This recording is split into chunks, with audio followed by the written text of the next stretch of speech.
See this? This is my boomstick! Hi everyone, Boomstick here from Renegade Racing. Today we're looking at the Vencer Sarthe car hunt Riot. I'll be shooting for a top 5% time. The Vencer Sarthe is a difficult car to drive, but it is still a very good car if you know how to drive it. It can help you if you're new to the game and have just got this car and it's one of your cars in your garage. If you learn how to drive it, you'll be able to beat a lot of other cars you would not normally think would be beatable by the Sarthe. Very high-end speed there. Alright, now Navajo Nation's quite a long course. We're going to be maintaining top speed as much as possible, and that means nitro management. Alright, here we go. So straight away you want to pull over to the left and then line yourself up for a 360 imperfect, and then you want to cut that off just before you get on there so you can do that barrel roll like that, triggering shockwave on landing and then switching back to yellow. We're going to do a little bit of a drift here and get the near miss there. Hopefully you can get shockwave, it's better, but otherwise you want to turn nice and early so that you do not get into the dirt over there. You do a shockwave, you can ride the fence there, but I'm not going to do that in this video.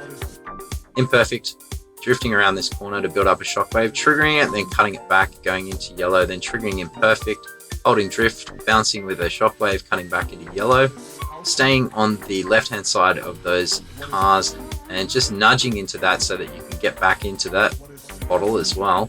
We're going to go down the right side of these vehicles and then go off this barrel roll really low, picking up that and doing a shockwave off that barrel roll. You can land on the garage and shockwave, but it's much of a muchness.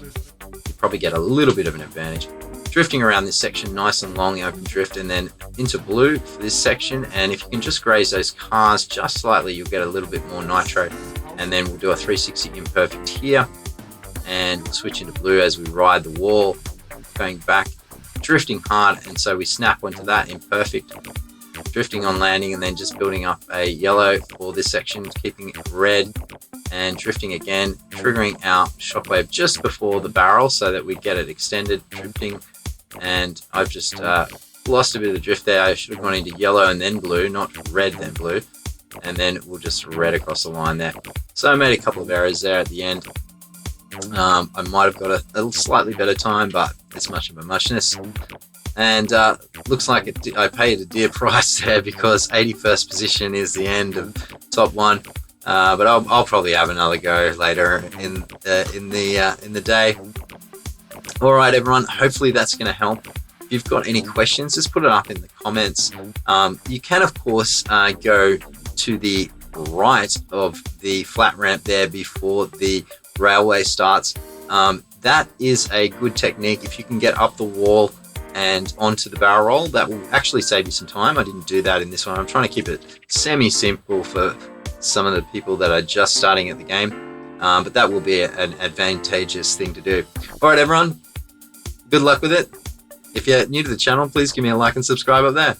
All right, bye for now.